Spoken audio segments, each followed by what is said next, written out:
Hello, everyone, and welcome to this session around how to invest in a career how to invest in your career by building and managing your online brand. My name is Malin Liden. I work for SAP in Americas and APJ marketing out of Waldorf. So how about that for an agile organization to start with? And some of you may recognize me from my previous role where I was managing community teams. So this year I'm here in a different capacity, but no less interesting. And I'm looking forward to hopefully also making this an interactive session. So a few things before we start. Please remember to take the session survey after we're finished, because obviously we're interested to hear if these sessions are helpful. So don't forget to do that in the app. And what we're going to go through today is why it's important to invest in your online brand. But we're also going to talk about what it means to do that. And what I think is the most important of all of it is how to do it. Because personally, I'm always a little bit frustrated when I go to presentations, and I understand why I have to do something, but I'm a little bit left alone with how that is going to happen. So hopefully I'll give you a little bit of an overview around not just why it's important, but how to get started. So first of all, the most important question is why bother? It's not like we are all sitting around just waiting for something meaningful to do. Most of us have relatively full days, and we're not sitting around being bored. So why bother about building your online brand? Well, I'm just going to leave you for a moment with this statement. It used to be true, I would argue, and I've heard many people who are saying this to me when you do mentoring and coaching. You know, I don't like to talk too much about my own successes. I just do hard work and I let the results speak for themselves, which is a pretty noble thing. And I would also argue it can work, and it probably worked better in the past. But my conviction is that in the social and digital environment, it gets more and more difficult. Why? Because there is a lot of noise. There are a lot of people out there who are pushing their content and who are also sophisticated about cutting through the noise. So if we're just doing good work and expecting that to shine through, and people notice us and support our careers because we are producing the results, it's not necessarily enough anymore. We have to turn up the volume and we have to make some noise for ourselves. And there is also, and I hope you love Dilbert just as much as I do. There is a cartoon that I usually bring to these presentations. I didn't do it this time. But there is a situation where a candidate is looking for a job, and the manager of Dilbert, you know, the guy with the pointy hair, he's pretty impressed with the CV, and he's quite happy with this candidate. But then he notices, but it looks like you have no social presence. I can't find you anywhere on LinkedIn or on Twitter. And the candidate says, but that's because I was busy doing all of this good work that you can see in my CV. And the manager then goes on to say, well, I think it pretty much means that you're dead. And that's, of course, crass because it's Dilbert. That's why it's funny. But it actually is true that when conversations are moving from offline to online, which is what we are seeing happening, if we are not present there, then we are not in control of our brand. We are not in control of our reputation. We have to make sure that we don't only do good work, but that also no one can miss that we are doing this good work. So I like to use this. Actually, there's something wrong with the formatting. I like to use this picture when I do social selling trainings. A lion needs no introduction in the jungle.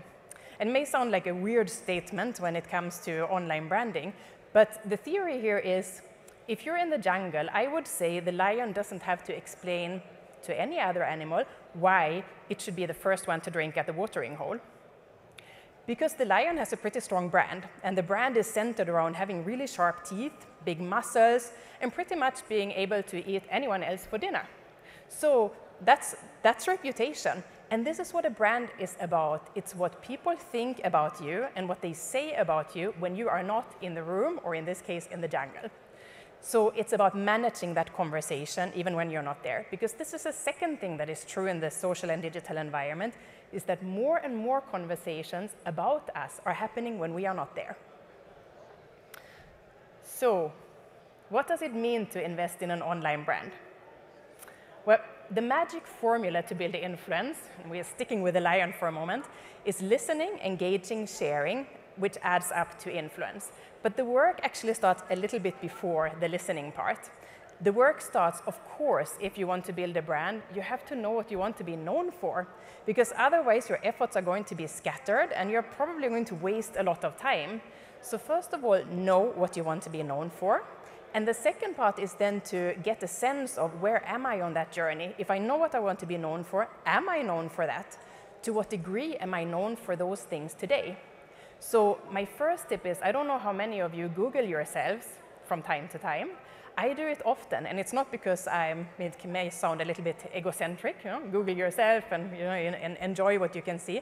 But it's about knowing what other people see when they Google you, because they will. Customers, partners, if someone is recruiting, they will Google you. And it's good to know if they are going to see the party pictures from last weekend or if they are going to see what you want them to see. So once you know what you want to be known for, you know what the perception is, what your reputation is today, you start by listening. And the good thing about this phase is that you can do nothing wrong. Because if you're listening, you are learning. And my recommendation here is to listen in a focused way. So I like to start my day with 15 minutes, I take a nice cup of coffee, and then I listen around the key words that I want to be known for. Because I want to know what the conversations are that are happening around those topics. I want to know what people are saying. I want to know if there are any news. So I do active listening around my topics every day. If you're doing that for a while, you're going to notice that you can't wait to jump into the conversation, and you should. And when it comes to joining conversations, the most important thing is to add value in every interaction.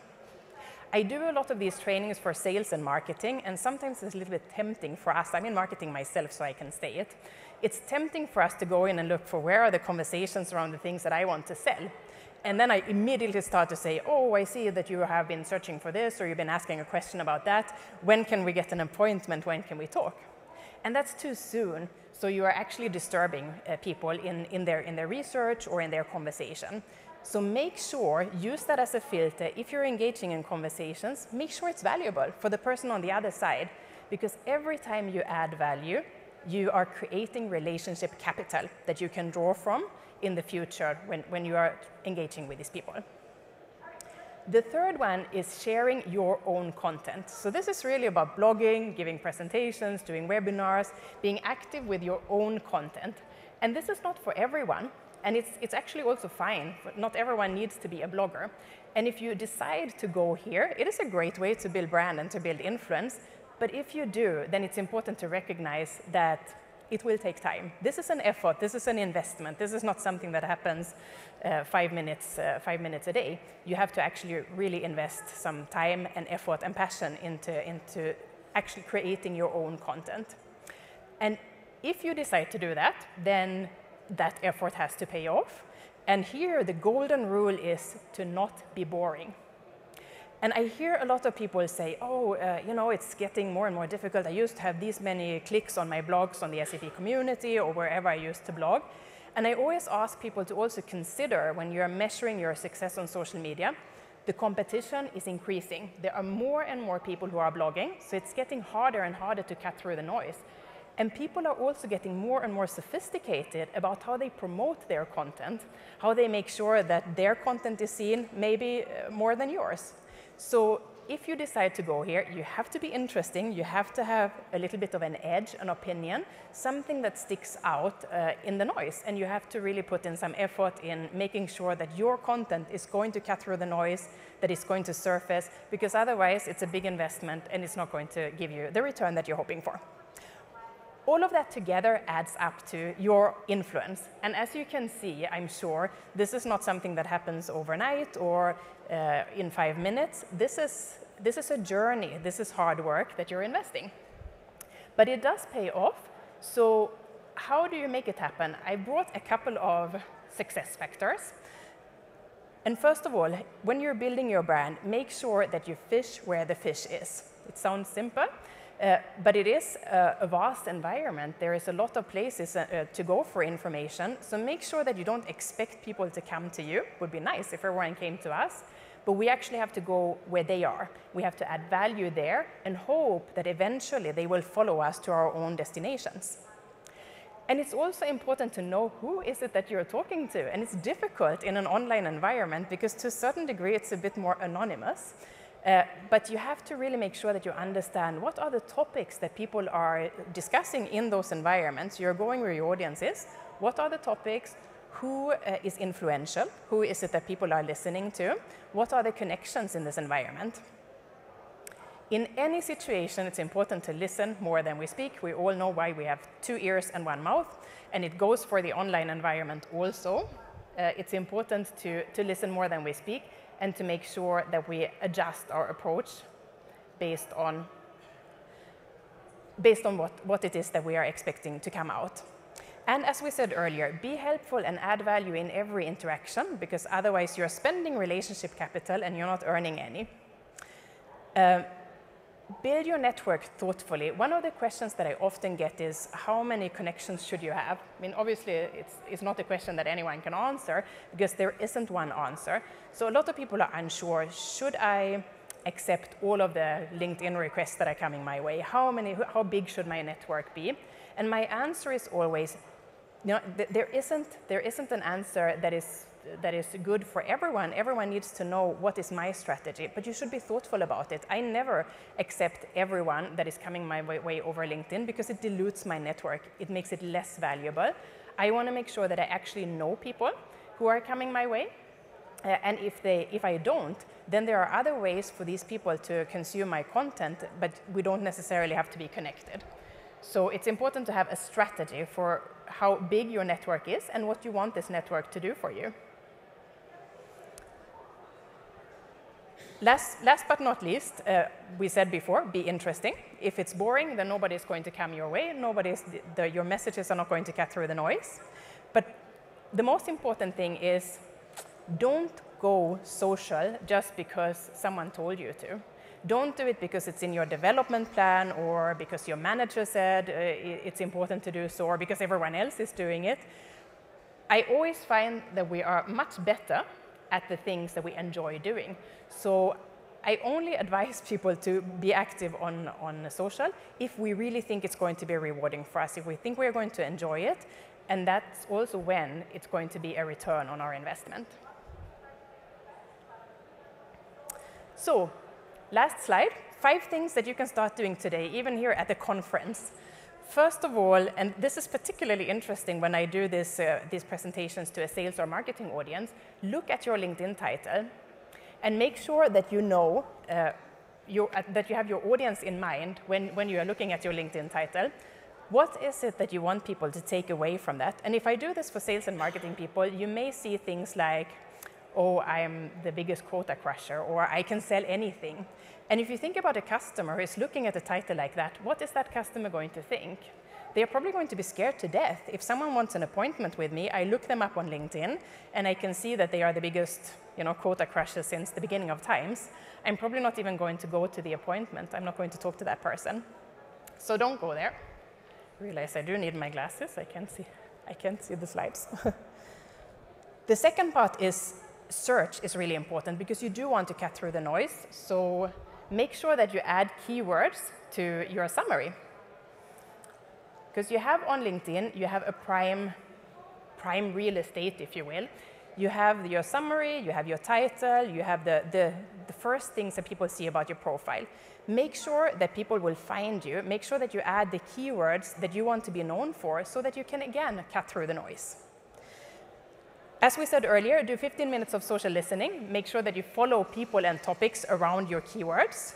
And share your opinion. Here we're at TechEd. Use the hashtag. Make sure that you share your opinion because people don't only want to see the article or to hear our retweets. They are following us because they're interested in our opinion. So don't just retweet. Don't just share an article. Share your opinion about the topic. Last but not least, make it easy to share your content. This is often, I find, a missed opportunity when people do presentations. Add your Twitter handle, add your LinkedIn information so that people don't have to search for it online while they are trying to listen to you at the same time. And last but not least, this is a cartoon from IoT, but I thought it was suitable also for this presentation, is, of course, if your coffee machine unfollows you, then probably you're doing something wrong with your social media strategy. So I hope that you were able to, I apologize for the technical difficulties. I actually thought the slides would be on the computer.